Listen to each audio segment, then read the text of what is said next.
Alina Chicani, bonjour. Bonjour. Nous sommes à quelques poignées de minutes de l'avant-première de votre dernier documentaire, D'une dictature à l'autre, qui sera projeté ici à Paris, rue des Ursulines, quelques jours seulement avant la première diffusion française sur Public Sénat. Je dis la date tout de suite pour ne pas l'oublier. Ce sera le 7 décembre à 21h. Vous êtes réalisatrice, vous êtes roumaine, et vous vous trouvez en ce mois de décembre en France, 30 ans presque jour pour jour, d'un autre mois de décembre qui a vu changer votre vie parce qu'il a ouvert les frontières et les possibilités. Est-ce que c'est difficile pour vous, roumaine?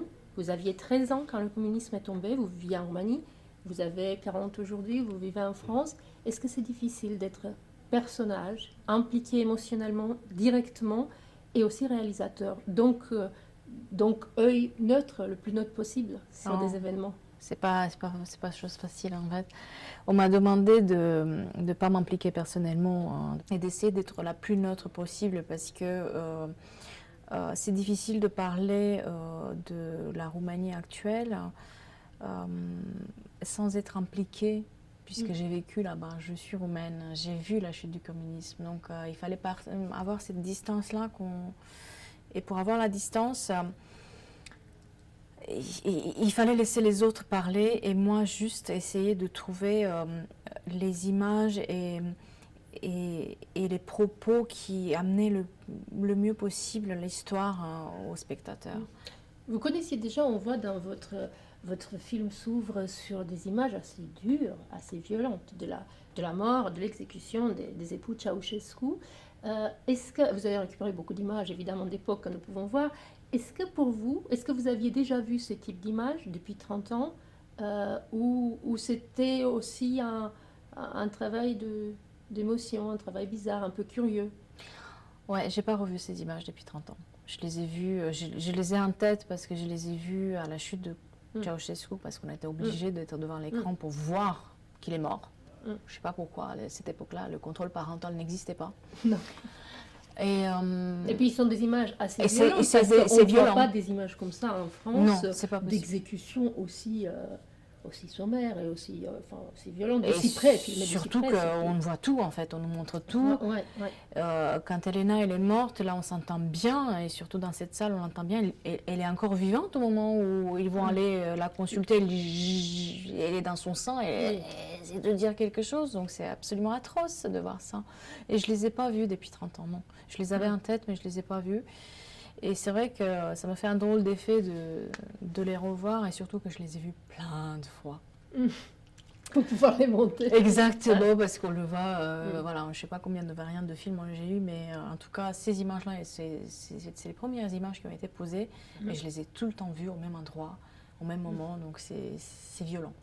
Une autre difficulté, moi j'ai pensé à cela en regardant le film, j'étais moi-même émotionnellement assez bousculée. Bousculée parce que je n'avais pas vu ces images et que j'avais à peu près votre âge à la même époque. Mais l'autre difficulté, je trouvais en dehors de l'investissement personnel, l'autre difficulté que posait à mes yeux ce film, c'était de pouvoir trouver la ligne d'équilibre entre un passé qu'on a peut-être tendance, peut-être un peu trop à noircir. Évidemment qu'il n'était pas simple, évidemment que la police politique, la torture, la faim ont existé, mais d'un autre côté, le roman est de nature un peu placé joyeux. Et donc les souvenirs que moi j'ai sont aussi au milieu de tout cela des vrais souvenirs d'enfants que nous étions à cet âge-là. Et donc je fais une introduction longue pour dire que l'autre difficulté, c'était de ne pas tomber dans le misérabilisme et de ne pas tomber non plus dans cette grande colère qui agite la Roumanie ces dernières années.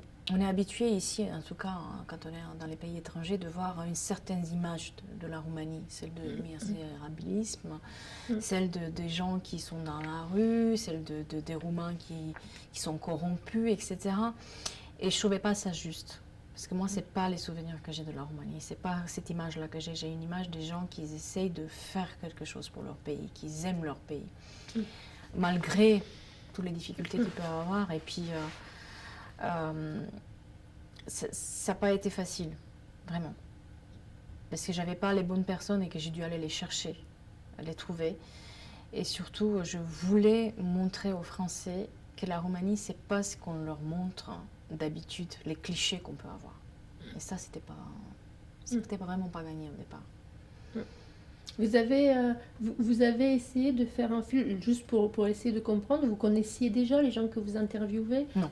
que moi je connais assez peu, ce sont des historiens romans, et puis un jeune homme, un jeune chef d'entreprise également, vous donnez des petites anecdotes, parce que je donne juste un exemple pour donner envie aux gens de regarder votre film, qui n'est pas juste histoire de révolution, de sang et de mort, c'est aussi la vie des gens d'aujourd'hui.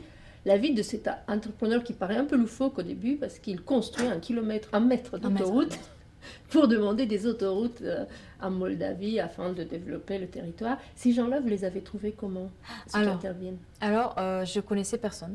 Mm. C'est la historienne Catherine Durandin qui est dans le film qui m'a ouvert son agenda et qui m'a dit, voilà, ce serait bien que tu parles avec telle ou telle personne. Entre-temps, j'ai entendu parler des filles qui construisent l'hôpital et je les ai contactées moi-même. Elles ont accepté de me rencontrer. Et puis j'avais commencé à tourner, juste avant le tournage, j'ai entendu de ce monsieur un peu fou comme ça, un entrepreneur, un jeune qui fait un geste, mais il était trop loin. Et puis arrive 15 mars, où tout le monde me parle de ce 15 mars, je ne comprenais pas du tout ce que c'était, parce que moi j'ai rompu un peu les liens avec la Roumanie pendant 20 ans. Vous vivez en France depuis 20 ans. Je vis en France depuis 20 ans et je n'étais pas tellement impliquée dans la vie roumaine. Et arrive 15 mars, et juste avant le 15 mars, je vois le film qu'il a fait, qu'il a balancé sur les réseaux sociaux, et je me dis, mais c'est quoi ce type? C'est quoi ça? Je ne comprenais pas, et puis j'ai suivi le mouvement, et même j'ai arrêté mon équipe pendant 15 minutes, le jour même. On a fait des photos, on n'a pas fait de vidéos, mais voilà, on a fait des photos pour cet arrêt sur image, parce que j'ai arrêté vraiment le montage 15 minutes. Et c'est mes producteurs, ils ont vu le film, ils variantes du film, dans lequel j'avais son film à lui, le 15 mars, qu'est-ce qui s'est passé. Et mes producteurs m'ont dit, mais il est génial ce mec, il faut que tu ailles le voir, il faut que tu ailles rencontrer ce mec-là. Et je dis, ah, non, ça se trouve c'est un plouc. Il ne sait pas parler, il a fait 1 mètre d'autoroute, quelqu'un dans un truc où je ne sais même pas où c'est, Suceava. Je ne sais pas s'ils ont... Moi je pensais qu'il fallait aller en voiture, je ne savais même pas qu'il y avait un avion là-bas. Ils m'ont dit, non, s'il y a un aéroport là-bas, on a vu, essaye quand même d'y aller. Ils m'ont filé, on a contacté, je me suis dit, tant mieux, il ne me répond pas, donc c'est bon, je ne vais pas y aller. Et bien, manque de bol, il me répond.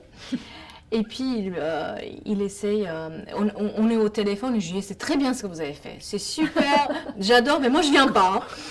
Je suis un peu occupée, c'est bon. Et il me dit, c'est bon, je vous invite quand même, hein, si vous voulez. Non, c'est bon. Et puis mon producteur derrière me dit, non, t'es invité, tu y vas. Et presque, ils m'ont poussé à monter dans cet avion. Et là, j'ai découvert quelqu'un d'extraordinaire. Vraiment, pour moi, ça a été une rencontre. Parce que, au-delà du fait que, c'est un personnage, hein, il s'est créé un personnage, etc., c'est un homme extraordinaire. Parce qu'il ose dire les choses que les autres, ils le pensent tout bas. Et puis il nous a emmenés dans son mètre d'autoroute. Et à un moment donné, il me dit, je veux te montrer mon village, ça te dit? Je dis, mais soyons fous, allons-y.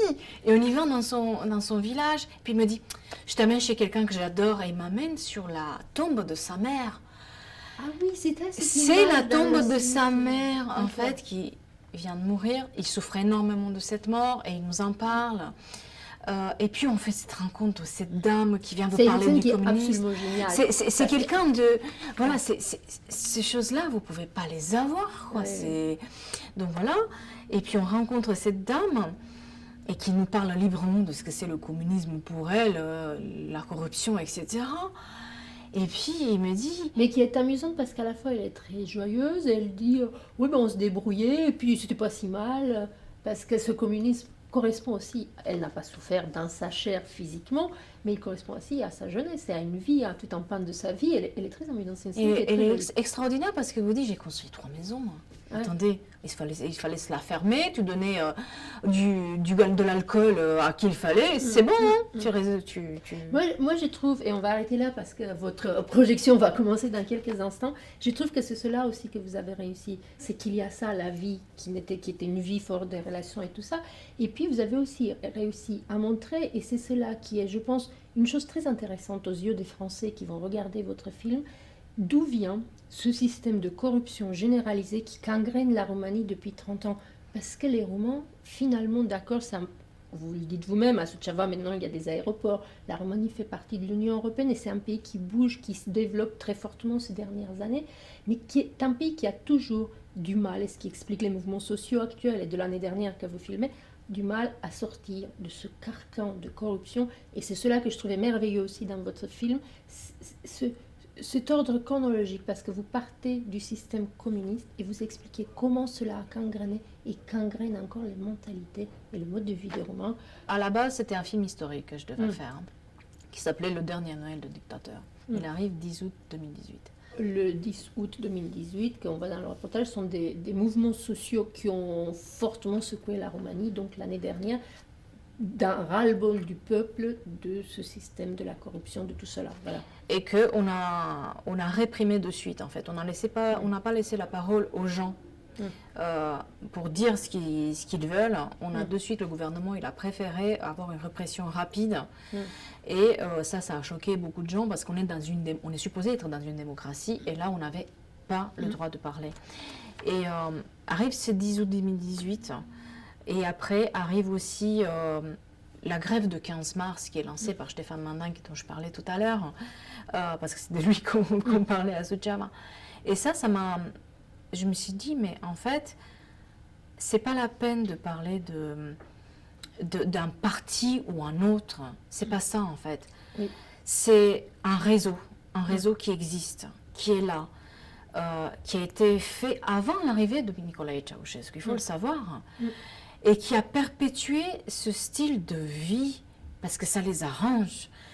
Et aujourd'hui encore, on est dans ce style parce que les héritiers, ils ont repris la même machine. Et puis vous montrez bien aussi le rôle d'Iliescu, le premier président de la Roumanie post-révolutionnaire, que les Français aussi ont beaucoup, pour le coup, beaucoup vu à la télé. Lui a entretenu ce système puisqu'il en venait. Iliescu, c'est juste une tête. C'est comme Ceausescu, c'était juste une tête. Vous avez là le réseau et puis il y a des têtes qui apparaissent comme ça. Et il y en a eu, je pense, 19 têtes jusqu'à maintenant. Et ils ont tous été, pardon de le dire, dans le système. Donc il y en a, si aujourd'hui on n'arrive pas à sortir de là, c'est parce qu'on a voulu ne pas sortir de là. C'est qu'on tient tout comme ça. Mais moi j'ai beaucoup d'espoir. Parce qu'il y a des gens absolument formidables comme Oana Gheorghiu ou Carmen Muscat ou Mihai Demetriade et Stéphane Manda et d'autres jeunes, Cristi Danilets par exemple dans tout ce qui est juridique, Marius Manol dans tout ce qui est la culture. Ce sont des gens qui parlent, qui appellent un chat par un chat et qui ne se laissent pas faire et qui vont aller chercher plus loin. Et ça, c'est la force en fait des Roumains. Et moi, c'est en ça que je mets l'espoir, en fait, c'est en eux. Voilà, la Roumanie d'une dictature à l'autre, première diffusion sur Public Sénat à 21h le 7 décembre. Merci infiniment, Alina Cicani. Merci beaucoup.